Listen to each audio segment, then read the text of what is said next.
Para pemilih muda mendominasi suara pemilih di Pilpres 2024. Daftar pemilih tetap pemilu 2024 menunjukkan 52% pemilih adalah dari kalangan muda atau berusia di bawah 40 tahun. Kategori pemilu berusia 31 hingga 40 tahun berjumlah 20,70%, usia 17 hingga 30 tahun 31,23%, dan usia 17 tahun 0,003%. Dari potensi suara sebesar itu, bakal calon presiden pun berebut dukungan dari pemilih muda. Lembaga Survei Indonesia melakukan survei elektabilitas bakal capres, salah satunya berdasarkan kelompok umur pada periode 1 hingga 8 Juli 2023. Responden yang berusia 22 hingga 25 tahun, 39,1% memilih Prabowo Subianto, 28,2% memilih Anies Baswedan, dan 24,7% memilih Ganjar Pranowo. Sedangkan responden berusia 26 hingga 40 tahun, 39,5% memilih Prabowo Subianto, 32,3% memilih Ganjar Pranowo, dan 21,7% memilih Anies Baswedan. Pemilih yang berusia muda cenderung lebih banyak ke Prabowo, 40 tahun ke bawah, cenderung lebih banyak ke Prabowo. Ya. Yang pemilih pemula 46%, ini kurang lebih ya, margin error-nya tinggi karena di zoom in. Sementara pemilih yang lebih tua di atas 40 tahun cenderung lebih banyak ke Ganjar. Yang lebih tua lagi itu cenderung lebih banyak ke Prabowo, baru kemudian ke Anies. Persaingan ketat merebutkan suara pemilih muda juga tergambar dari survei yang dilakukan Litbang Kompas 29 April hingga 10 Mei 2023. Responden Gen Z yang berusia 17 hingga 26 tahun, 32,7% memilih Prabowo Subianto, 24,5% memilih Ganjar Pranowo, dan 10,0% memilih Anies Baswedan.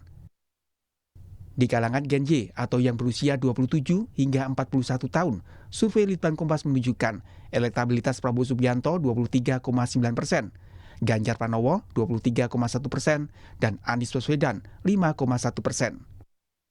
Pilpres 2024 akan berlangsung 7 bulan lagi. Seluruh baca pres masih memiliki waktu untuk mengoptimalkan upaya merebut simpati pemilih muda. Tim Liputan Kompas TV. Mana kiat bakal capres merebut suara pemilih muda? Kami akan berbincang dengan Direktur Eksekutif Lembaga Survei Indonesia Jayadi Hanan yang akan bergabung nanti. Dan sudah bergabung inisiator Ganjaris Mas Jo Prey serta Wakil Ketua Umum Partai Gerindra Habibur Rahman. Selamat malam Mas Jo dan Pak Habib. Ya, selamat malam. Baik, Pak Mas Jo dari Ganjaris nih. Ganjar Pranowo kemudian menunjuk atau PD Perjuangan menunjuk Gibran Rakabuming Raka sebagai juru kampanye untuk merebut suara dari kalangan pemilih muda. Menurut Ganjaris, mampukah Gibran merebut suara dari kalangan pemilih muda? Karena dari hasil survei LSI tadi masih kalah nih suara Ganjar dari Prabowo Subianto. Ya, kami juga membaca survei itu, tapi melihat keterkenalan Pak Ganjar masih di angka 80 sekian, sementara Pak Prabowo sudah mentok, tentu saja Mentok dengan menurut waktu yang Anda ya? tersisa. Ya, tentu saja di waktu yang tersisa ini amat sangat bisa kita untuk melampaui angkanya Pak Prabowo itu. Nah, kemudian dengan cerdik kemudian PD Perjuangan mengutus Mas Gibran menjadi juru kampanye, saya pikir ya itu jelas sangat logis ya. Satu partai pasti akan mengendorse capres yang satu partai juga. Ya, jadi kalau kader PDI Perjuangan ya pasti akan mengendorse atau menjadi juru kampanye capres yang dari PDI Perjuangan juga. Dan saya meyakini ini sangat-sangat berpotensi, apalagi Mas Gibran adalah bisa kita sebut sebagai satu-satunya saat ini anak muda politisi yang menjabat sebagai eksekutif yang menjadi yang dapat hotspot yang sangat-sangat kuat gitu ya, dan daya tariknya luar biasa. Saya yakin Mas Gibran akan mampu mengerek suara-suara anak muda terutama Gen Z untuk memilih Pak Ganjar Pranowo. Oke, mengikis suara dari pemilih muda yang sudah memilih Prabowo Subianto dan Anies Baswedan, begitu targetnya? Pak Mas Jo?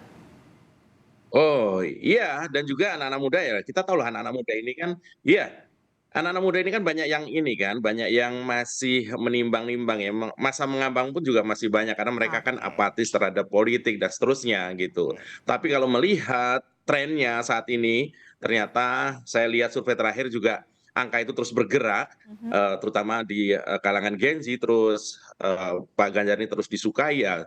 Kami sangat optimis, apalagi ditambah dengan pasukan-pasukan baru ya, ada Mas Alam, putra Pak Ganjar, kemudian juga ada Mas Gibran dan seterusnya. Ini menarik sekali saya pikir. Jadi Dan sasarannya kita adalah optimis itu pemilih yang mengambang ya, akan yang belum menentukan pilihan ya, anak-anak muda yang belum punya pilihan. ya, Oke, Pak Habib, jadi tadi ya. Pak Masjo bilang suara dari Pak Prabowo sudah mentok nih. Jadi ya nanti akan dimaksimalkan oleh atau direbut oleh Ganjar Pranowo. Prabowo ya akan stagnan seperti itu saja. Tanggapan Anda? Ya, kalau dibilang stagnan kan sejak dahulu kita disebut-sebut stagnan ya. Ah, Tapi faktanya kan Pak Prabowo terus stabil di posisi teratas. mhm, Tentu posisi ini tidak membuat kita jumawa, ya, mhm. tinggi hati, apalagi sombong. Hampir semua lembaga survei, ya, saya sampaikan bukan hanya LSI, bukan hanya Litbang Kompas, memposisikan Pak Prabowo ada di posisi teratas di kalangan milenial dan Gen Z. Mhm. Kalau saya melihat ya ada beberapa, setidaknya ada dua faktor utama. Yang Oke, pertama adalah kaum muda ini ya, bukan orang yang bukan pihak yang hanya memikirkan hari ini makan apa, hari ini harus bagaimana, oke, tetapi memikirkan bagaimana masa depan ya, baik dirinya pribadi maupun kita sebagai bangsa, Indonesia sebagai bangsa. Nah, ini yang dijawab oleh Pak Prabowo, kegalauan anak muda ini. Dengan gagasan-gagasan beliau, bagaimana Indonesia ke depan menjadi negara yang berdikari, negara ya yang bisa mencukupi kebutuhan rakyatnya. Hal oke. lain yang menurut saya menentukan adalah Gen Z ini ya, milenial ini bukan orang yang gampang digiring-giring dan orang yang gampang dimanipulasi dengan hal-hal yang formil. Mereka melihat substansinya, ya, Oke. melihat kesatuan antara perkataan dan perbuatan, ya, melihat konsistensi ya antara apa yang terlihat dengan apa yang menjadi prinsip-prinsip. Nah, Baik. misalnya ada satu kontestan mengatakan A, tetapi orang akan melihat track recordnya seperti apa. Jadi Oke. nggak sekedar dia melihat apakah ada jurkamnya anak muda dan lain sebagainya, tapi secara substansi akan dilihat apakah sang jurkam tersebut misalnya ya kan hanya secara formal menjadi apa namanya juru kampanye pihak tertentu, tapi secara substansi apakah Oke. ada hal-hal lain. Nah, itu yang akan Substansi apa dinilai sih yang oleh membuat Gen Z dan Prabowo unggul milenial. menurut Anda? Kenapa? Substansi apa yang membuat Prabowo unggul di kalangan milenial Ya dibandingkan dengan itu tadi substansi tadi Pak Prabowo ya menawarkan gagasan bagaimana Oke, Indonesia menjadi negara yang kuat, yang disegani, ya, oke, yang baik. berpengaruh karena mampu mensejahterakan rakyatnya. Oke, Mas Jayadi sudah bergabung bersama kita. Dari LSI hasil surveinya gimana sih peta dukungan dari pemilih muda? Kenapa Prabowo Subianto justru lebih unggul dibandingkan Ganjar Pranowo dan Anies Baswedan yang sering diasosiasikan sebagai orang muda lah di Pilpres ini? Oke, sebetulnya kalau kita perhatikan perbedaan dukungan di antara dari Gen Z ya, ketiga nama itu sebetulnya bedanya tipis. Hmm, Besti ya, beda sangat tipis. Besti, oke. Bukan hanya Betty Bukan gitu. Betty. Jadi ya Oh, Besti, pasti. beda sangat tipis. Hmm, Kenapa begitu?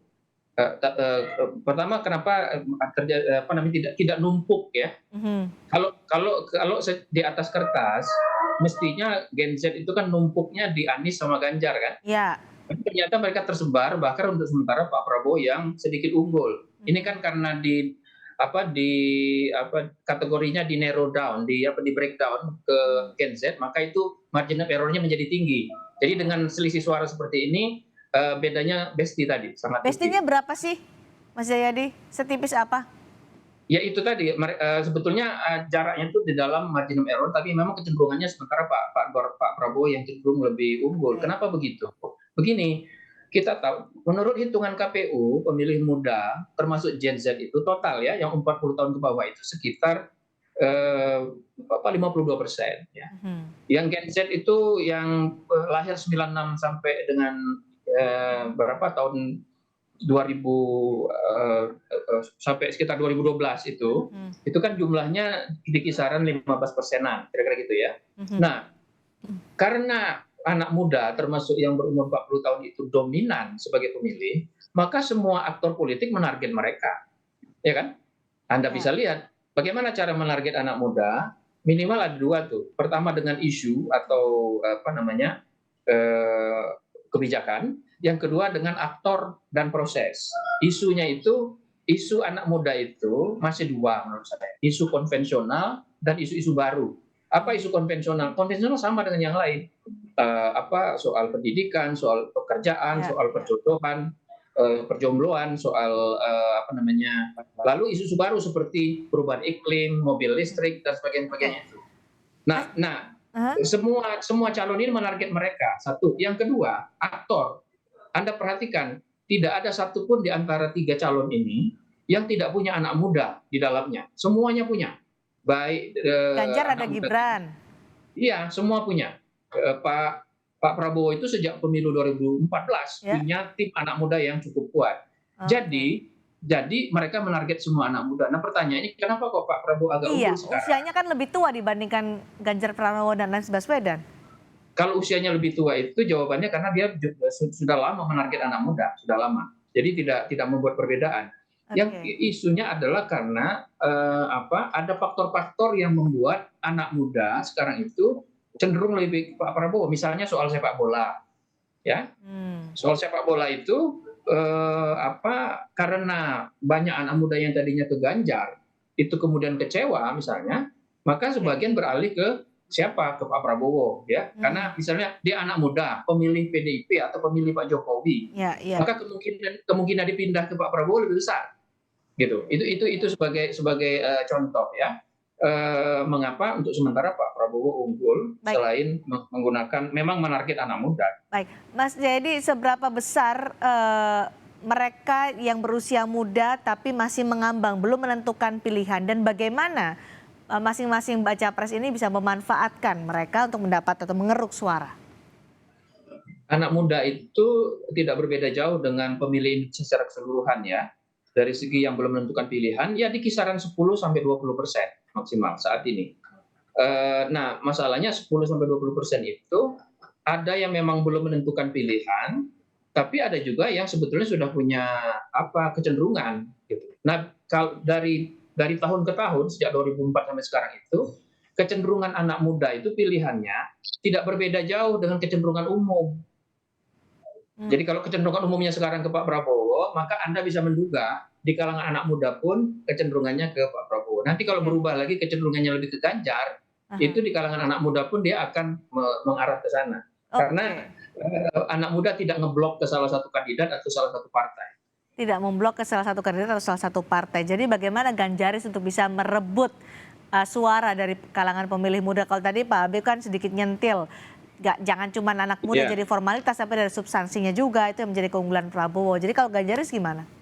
Ya, menurut saya dari ketiga kandidat ini hanya Pak Ganjar Pranowo yang secara real punya program-program khusus buat anak muda. Kita lihat saja di Jawa Tengah dan juga di sosial medianya sering kita disuguhi oleh aksi-aksi kreatif Pak Ganjar yang menarget khusus anak-anak muda ini, ya.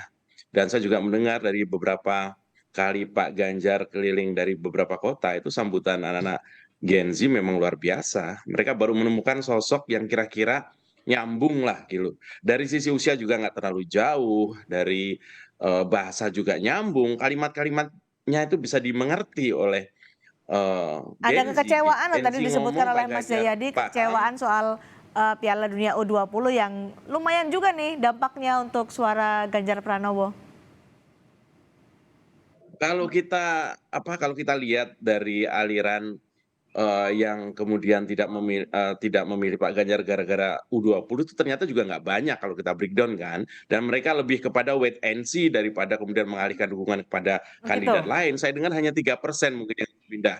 Itu yang saya lihat seperti itu. Tapi beginilah, Oke. ini kita bicara ke depan dan kita lihat kembali ke soal keterkenalan Pak Ganjar yang masih jauh dari kandidat lain ini PR tersendiri. Dan hari ini saya juga dapat kabar bahwa Pak Ganjar gara-gara kemarin eh, meluncurkan baju garis-garis Hitam hitam putih putih. itu, ternyata Ah, sambutannya juga luar biasa.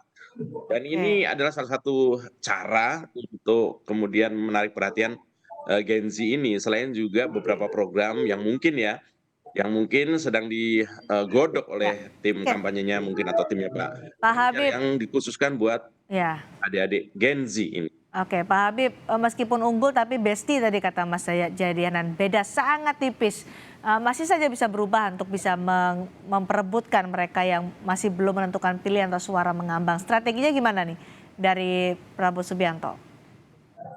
Ya, begitu. Sebagaimana saya sampaikan ya berkali-kali, kita ini kan antara hal yang formalistik melawan hal yang substansi, ya. Oke. Antara apa namanya embel-embel, ya, antara Aha. casing luar dengan apa yang menjadi prinsip. Misal ya kita tidak menganggap remeh soal seragam, ya itu penting juga. Aha. Tapi ya Pak Prabowo menyampaikan soal lapangan kerja, soal pendidikan. Itu kan Oke. yang menjadi kegalauan anak muda. Misalnya Mhm. usul beliau bagaimana memperbanyak sekolah khusus ya seperti Taruna Nusantara di 11 provinsi di seluruh Indonesia.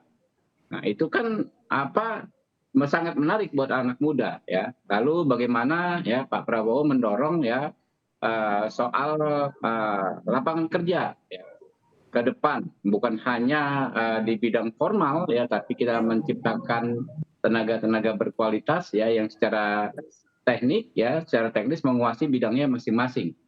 Jadi Terus yakin bisa bagaimana nanti menciptakan berkompetisi ya dengan Ganjar ya Pranowo merebut suara anak muda? bagaimana menciptakan universitas-universitas ya yang sangat berkualitas seperti dikatakan Pak Prabowo misalnya kualitasnya kurang lebih Oke. arahnya mirip seperti Harvard University di Amerika Serikat. Nah itu menurut saya dinilai oleh anak muda sebagai sebuah tawaran yang sangat menarik dan itu Oke. dibandingkan juga dengan apa yang sudah dilakukan Pak Prabowo Baik. selama ini gitu loh. Nah mereka mengikuti Ya. ini orang ngomong ya, orang janji, orang bawa gagasan, kan dinilai berikutnya adalah apakah gagasan tersebut sudah dilakukan, sudah Baik.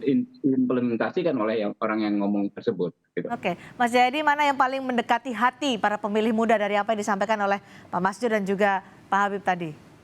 Yang bisa mendekati hati anak muda dua hal. Satu, kemampuan kandidat mengaitkan isu-isu seperti isu-isu yang terkait langsung kehidupan sehari-hari anak muda ya, pendidikan, pekerjaan, pengangguran dan sebagainya itu dengan isu-isu baru. Misalnya isu-isu lingkungan. Karena kemampuan mengaitkan itu akan menentukan kemampuan kandidat untuk menggait anak muda, itu satu. Yang kedua adalah aktor. Ya, harus dibuktikan bahwa anak muda diberi tempat di tim kandidat atau punya tempat yang betul-betul terhormat dan berperan di masing-masing kandidat anak-anak muda itu. Kemudian yang ketiga, proses, cara berkomunikasi gitu. Jadi cara mengengage anak muda, nggak bisa lagi anak muda diengage dengan cara disuruh kan. Anak muda harus diberi ruang untuk partisipasi, dilibatkan. Mereka yang mengambil keputusan gitu. Baik, sudah ada kisi-kisi dari Mas Jayadi untuk menggait pemilih muda. Terima kasih Mas Jayadiana, terima kasih juga Pak Masjo dan Pak Habib sudah bergabung di Sapa Indonesia malam hari ini. Ya, terima kasih.